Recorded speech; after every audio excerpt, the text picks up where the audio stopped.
To arheološko razstavišče Ptujsko, ki je v izostanku, bi dejansko lahko že imenovali eno ptujsko travmo, neotravmo, travmo sodobnega Ptuja. V shemi okrevalnega sklada je Ptuj padel skozi, tako da v tem ciklusu arheološkega razstavišča ne bo.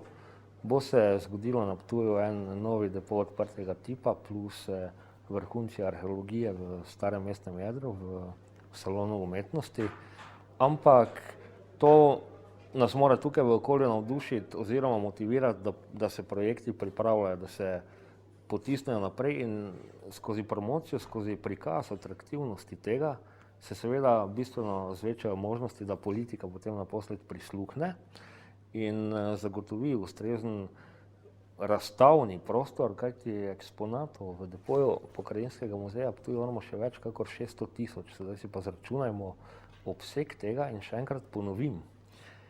Ko pristopijo tudi tuji arheologi, tako kot so pri projektu Mitrej in objektivno komentirajo vrednost te dediščine, potem dejansko dojameš, da gre za dediščino svetovnega pomena.